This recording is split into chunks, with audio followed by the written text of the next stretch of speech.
일단은 PGS를 해야 한다고 병원에서 판단한 부분에 대해서 예상을 해보자면 일단 나이가 많기 때문에 수정란 이상이 있어서 임신이 안 되는 가능성이 있겠구나라고 예상을 하고 PGS를 해보자고 하는 것이고, 또 하나는 임신이 유지가 안 되고 유산이 된 걸로 봐서는 수정란이 뭔가 문제가 있나 보다라고 사실은 좀 더 이제 무게를 실게 되는 이제 근거가 된다고 생각이 됩니다. 그래서 착상적 유전자 검사라고 하는 배아의 이제 유전자를 미리 검사를 하고 이식을 하는 과정을 진행하는 PGS를 해보자고 권장을 한 것 같고, 그 부분에 대해서 시도해 볼 만한 상황이라고 생각이 됩니다.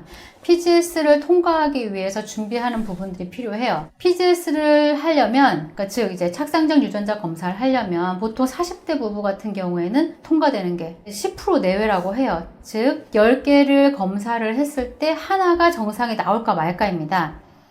채취를 어렵게 했는데 수정란이 만들어졌고 PGS 검사를 했지만 전부 다 정상이 아니어서 다 폐기되고 이식을 못하는 부부들이 너무 많습니다. PGS 통과될 수 있는 배아를 만들려면 검사하는 배아의 개수가 많아질수록 더 유리합니다. 통과되는 부분이 10% 정도라고 하면은 10개를 검사했을 때 하나가 나올까 말까이기 때문에 10개를 검사할 수 있도록 배아가 만들어져야 되는데, 난소기능 저하가 있는 40대 부부가 한 번 채취를 할 때 10개의 수정란이 나오는 경우는 굉장히 드뭅니다.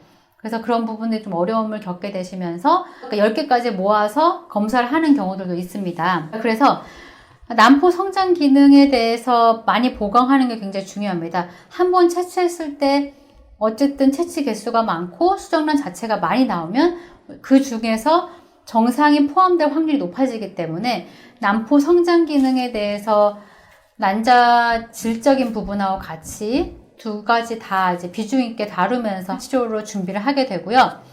또 하나는 그 병원마다 좀 다르긴 한데 3일 배아도 PGS를 검사해주는 병원이 있는가 하면 5일 배아만 PGS 검사를 해주는 또 병원이 있어요. 그럴 경우에는 배아가 5일까지 살아남아야 검사를 또 할 수 있다는 사실은 중간에 또 고비가 있습니다. 난소기능 저하가 있을 때는 배아가 5일까지 살아남지 못하는 경우가 있기 때문에 5일까지 배양하다가 PGS 검사도 하기 전에 다 그냥 폐기돼 버리는 경우들도 많이 있게 됩니다. 그래서 최대한 난자 채취가 많이 되고 수정란 개수가 많고 그리고 5일 배양까지 갈 수 있는 좋은 질의 배아가 만들어져야 되는 부분, 이것이 PGS를 검사하는 그 난임 부부들한테서 사실 필요한 부분입니다. 치료할 때는 난포 성장 기능에 대해서 회복을 할 수 있도록 하는 부분이랑 난자 질적인 부분에 대해서 좀 높일 수 있도록 하는 치료를 집중을 하게 됩니다. 난포 성장 부분에 대해서는 보통 이제 40대고 난소기능 저하가 있으면 난포 저반응군에 해당하기 때문에 5개 이상 잘 반응하지 않은 경우들이 많습니다. 그래서 난소의 양기를 강화하면서 난포의 크기가 적절한 속도로 골고루 여러 개가 자랄 수 있게 하는 난포 성장 기능을 회복할 수 있도록 하는 부분에 들어가고, 난소의 양기를 강화할 수 있는 약침 치료와 골반 쪽 혈류를 개선하는 침치료, 그리고 한약 복용을 같이 병행하게 되는 경우도 있습니다. 난자의 질적인 부분에 대해서 이제 양질의 난자가 나올 수 있는 부분이 중요한데요.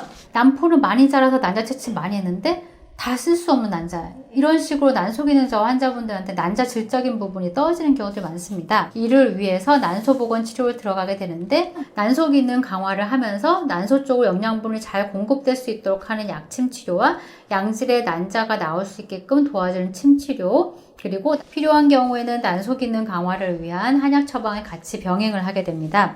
난포가 잘 자라는데 수정이 잘 안 되거나, 혹은 수정은 됐는데 분열이 잘 안 되거나, 혹은 수정란 등급이 떨어지거나, 이런 경우들에 대해서 유의하게 잘 치료에 적용해 볼 수 있는 케이스입니다. 지금까지 제가 말씀드린 거는 사실 다 이제 여성분에 대한 치료고, 배아의 질적인 부분을 높이고 싶거나 수정률을 높이고 싶으면 정자 부분에 대한 치료도 같이 병행이 돼야 됩니다. 남편의 정자가 정자 검사상 이상이 없다고 할지라도 아내분이 난소기능 저하가 있을 경우에는 정자 기능 자체가 가장 좋은 상태를 계속 유지하시는 것이 수정란 등급을 높이는 데 훨씬 유리합니다.